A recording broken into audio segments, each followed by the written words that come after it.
बिस्मिल्लाहिर्रहमानिर्रहीम। अस्सलाम वालेकुम। कैसे हो भाई स्टूडेंट? सब ठीक ठाक हो? मैं उम्मीद करता हूँ आप लोग बिल्कुल ठीक हो गए, तगड़े मगड़े हो गए भाई, खा पी रहे होगे।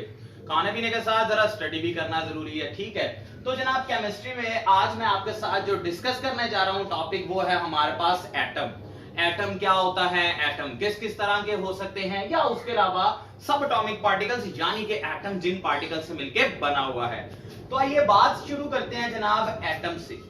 एटम हमारे पास क्या है, अगर आप देखो तो एटम को सिंपलीफाई आप किस तरह करते हो या डिफाइन कैसे करते हो। Atom is the smallest particle of an element. भाई किसी एलिमेंट का जो सबसे छोटा पार्टिकल होगा उसको क्या कहोगे, एटम। आपने 9वीं 10वीं में भाई ये डेफिनेशन पढ़ी ही होगी एलिमेंट की। एलिमेंट क्या होता है? Element is basically group of atoms.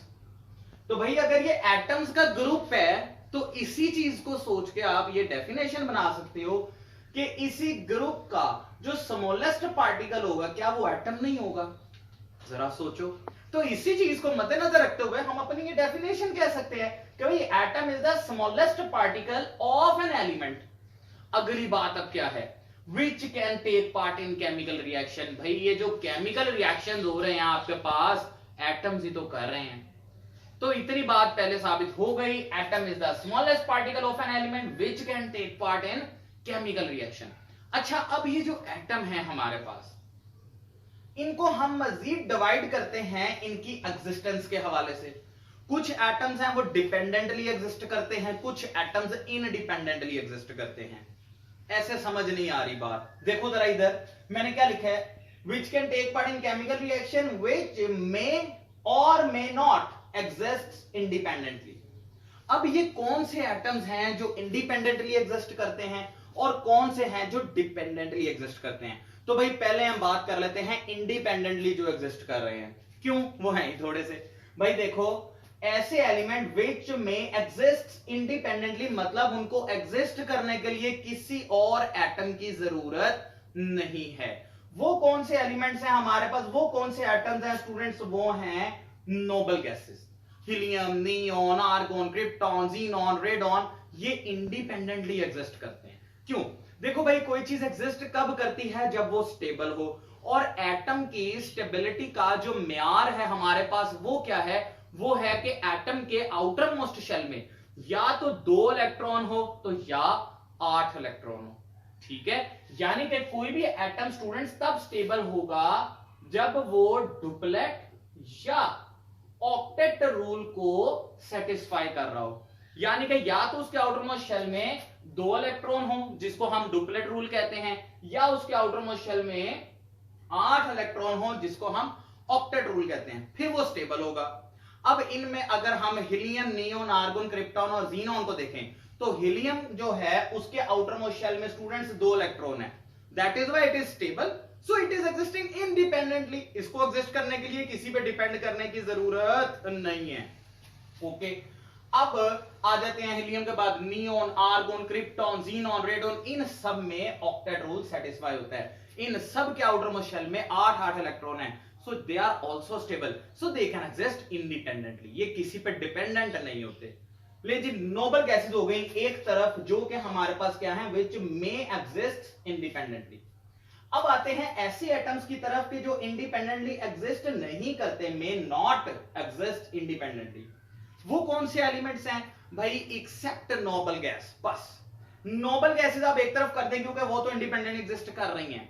बाकी जितने भी एटम्स हैं पीरियोडिक टेबल में वो इंडिपेंडेंटली एग्जिस्ट नहीं करेंगे, क्योंकि उनके आउटर मोस्ट शेल में कभी भी 2 या 8 इलेक्ट्रॉन पूरे नहीं होते कि जब तक वो किसी दूसरे एलिमेंट के साथ इलेक्ट्रॉन ट्रांसफर ना कर लें या शेयर ना कर लें, यानी कि जब तक वो किसी दूसरे एलिमेंट के एटम के साथ बॉन्ड बना के अपना ऑक्टेट सेटिस्फाई ना कर लें।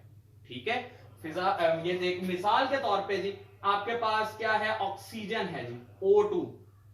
अब ऑक्सीजन का अगर मैं एक एटम लेता हूं स्टूडेंट्स, ये जरा गौर करना, ये न्यूक्लियस, पहले शेल में 2 इलेक्ट्रॉन, दूसरे में कितने आएंगे? 6, क्योंकि ऑक्सीजन का एटॉमिक नंबर होता है 8, तो न्यूट्रल होगा तो उसके इलेक्ट्रॉन भी 8 ही होंगे। तो पहले शेल में 2, दूसरे में 6, क्या ये स्टेबल हुआ?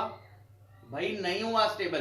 फिर इसको स्टेबल होने के लिए क्या करना पड़ता है, जरा ये गौर से देखिएगा ये अगर मैं ऑक्सीजन का एक एटम बनाता हूं, पहले शेल में 2 इलेक्ट्रॉन आ गए, दूसरे में जो 6 आने हैं जरा गौर कीजिएगा स्टूडेंट्स, 1 2 3 4 5 6। अब ये ऑक्सीजन का ऑक्टेट सेटिस्फाई नहीं हो रहा, इसलिए ये इस तरह से एटॉमिक स्टेट में एग्जिस्ट नहीं करेगा। फिर ये किस तरह एग्जिस्टेंस होती है इसकी, ले जी एक और ऑक्सीजन का एटम मैं यहां लिखता हूं, पहले शेल में 2 इलेक्ट्रॉन, दूसरे में फिर से 1 2 और 3, यानी कि 3 पेयर मैंने बनाया, 6 पूरे हो गए। अब इसके भी ये दोनों इस टाइम अनस्टेबल है, यहां पर अब कोई और इलेक्ट्रॉन तो है नहीं, कोई और एटम तो है नहीं। तो इसके मैं एक और बात आपको बता दूं, इस ऑक्सीजन की इलेक्ट्रॉन एक्टिविटी भी 3.4 है, इसकी भी 3.4 है। In fact oxygen is second most electronegative element of the periodic table. तो दोनों एक दूसरे से इलेक्ट्रॉन एक जितनी ताकत से खींचेंगे, जिसकी बिना पर कोई भी इलेक्ट्रॉन को नहीं खींच पाएगा। भाई सिंपल सी बात है ना, मैं ये खड़ा हूं, लो जी एक बंदा मुझे इधर से खींच रहा है, इधर से खींच रहा है, दोनों अगर एक जितनी ताकत से खींच रहे हैं, भाई मैं किसी भी तरफ मूव नहीं करूंगा। तो यही चीज यहां पर भी है, जब ये दोनों एक दूसरे के इलेक्ट्रॉन्स को खींचेंगे अपने में ऐड करने के लिए ताकि खुद स्टेबल हो जाए, तो कोई भी नहीं खींच पाएगा। फिर इनका पास आखिरी हल ये होगा कि ये वाले इलेक्ट्रॉन्स जो है ना, ये दोनों ये आपस में क्या कर ले, म्यूचुअली शेयर कर ले, ठीक है। और स्टूडेंट्स म्यूचुअल शेयरिंग से आपको पता है कोवलेंट बॉन्ड बनता है। कोवलेंट बॉन्ड का मतलब यह है कि इलेक्ट्रॉन्स म्यूचुअली शेयर हो रहे हैं, मतलब ये वाले दोनों इलेक्ट्रॉन अब इस एटम के आउटरमोस्ट शेल का हिस्सा भी हैं और ये वाले दोनों इलेक्ट्रॉन इस आउटरमोस्ट शेल का हिस्सा भी हैं। तो अब जरा इलेक्ट्रॉन्स काउंट करें, देखें 1 2 3 4 5 6 7 8, और भाई 8 इलेक्ट्रॉन पूरे हो गए इसके आउटरमोस्ट शेल के। अब यहां जो इसको भी काउंट कर लेते हैं, देखिए 1 2 3 4 5 6 और 7 8, क्योंकि ये इसके भी थे। जब ये दोनों यूं कोवलेंट बॉन्ड बना लेंगे, अब दोनों स्टेबल हो रहे हैं, तो मैं कह सकता हूं कि ये वाला एटम अपनी एग्जिस्टेंस के लिए इस पे डिपेंडेंट है, ये वाला इस पे डिपेंडेंट है। तो इसी तरह नोबल गैसेस के अलावा पीरियोडिक टेबल में जितने भी एटम्स हैं वो सब एग्जिस्ट करते हैं डिपेंडेंटली, यानी कि मैं उनके लिए कहूंगा मे नॉट एग्जिस्ट इंडिपेंडेंटली, क्योंकि वो अकेले नहीं रह सकते, उनका इस तरह भाई ऑक्टेट सेटिस्फाई नहीं होता या डुप्लेट सेटिस्फाई नहीं होता। और जब तक किसी एटम का ये ऑक्टेट या डुप्लेट सेटिस्फाई ना हो, मैं कहता हूं वो मरने वाला हुआ होता है, वो जब तक बॉन्ड नहीं बनाएगा ना भाई वो स्टेबल नहीं हो सकता। सो दैट इज व्हाई ये है मेरे पास कौन से जो डिपेंडेंटली एग्जिस्ट करने वाले एटम है, या मैं कहूंगा may not exist independently. Clear? अभी तक आपको ये पता चल गया होगा भाई एटम क्या है और एटम किस किस तरह से एग्जिस्ट कर रहा है। चलिए ये कुछ बातें हो गई, अब आते हैं इस तरफ के एटम बनता कैसे है, एटम के अंदर की कहानी क्या है। तो उसके लिए मैं बात करने जा रहा हूं स्टूडेंट्स सब एटॉमिक पार्टिकल्स की। व्हाट आर सब एटॉमिक पार्टिकल्स? तो जी मॉडर्न रिसर्चेस से पता चलता है एटम इज कंपोज्ड ऑफ सब एटॉमिक पार्टिकल्स। एटम जो है वो सब एटॉमिक पार्टिकल्स से कंपोज हुआ है, यानी कि सब एटॉमिक पार्टिकल्स से बना हुआ है। अब ये सब एटॉमिक पार्टिकल्स क्या हैं और कितने हैं? तो भाई ये तो इसके अंदर मोर देन 100 है। आप लोगों ने 3 पढ़े हुए हैं, electron proton neutron, they are basically sub atomic particles. ये फंडामेंटल सब एटॉमिक पार्टिकल्स हम कहेंगे। मॉडर्न रिसर्चेस ने अब हमें ये बता दिया है कि किसी भी एटम के अंदर 100 से ज्यादा सब एटॉमिक पार्टिकल्स मौजूद होते हैं, जिनमें से ये कुछ के नाम आपके सामने मैंने लिख दिए हैं, electron, proton, neutron, hyperon, boson, neutrino, anti neutrino, इसी तरह anti hyperon, anti boson and so on. 100 से ज्यादा सब एटॉमिक पार्टिकल्स किसी भी एटम के अंदर मौजूद होते हैं, जिनमें अब उनके अंदर एटम्स में किस तरह से इन सब एटॉमिक पार्टिकल्स के अरेंजमेंट है। स्टूडेंट्स ये तो आपको पता ही होगा कि जो इलेक्ट्रॉन्स हैं they are present in the shells that are present around the nucleus in the atom. भाई न्यूक्लियस के सराउंडिंग में जो इलेक्ट्रॉनिक क्लाउड है, यानी कि जो इलेक्ट्रॉनिक शेल्स मौजूद हैं, ठीक है, वो आपके पास बेसिकली इनके अंदर इलेक्ट्रॉन्स पाए जाते हैं। बाकी जितने भी सब एटॉमिक पार्टिकल्स हैं, whether they are charge particles, whether they are neutral particle, it doesn't matter, ठीक है। लेकिन बाकी जितने भी पार्टिकल्स हैं उन सब ने मिलकर न्यूक्लियस बनाया हुआ है, ठीक है, उन सब से न्यूक्लियस बना हुआ है, यानी कि ये proton, neutron, hyperon, boson, neutrino, anti neutrino, they all are present in the nucleus. अगर हम सपोज यूं बनाते हैं ना एटम, ये मैंने न्यूक्लियस बना दिया, तो स्टूडेंट्स इसमें ये रहे प्रोटॉन्स, इसी में न्यूट्रॉन्स होंगे, इसी में हाइप्रोन है, बोसॉन है, ठीक है, न्यूट्राइनो है, सब न्यूक्लियस के अंदर है। जबकि एक इलेक्ट्रॉन की अगर पोटेंशियल एनर्जी यहां पर है इतनी है कि वो न्यूक्लियस से इतना दूर रह सकता है, ये इसकी पोटेंशियल एनर्जी है, और इसके अंदर काइनेटिक एनर्जी भी होती है, जिसकी वजह से ये कंटिन्यूसली न्यूक्लियस के सराउंडिंग में रिवॉल्व करता रहता है।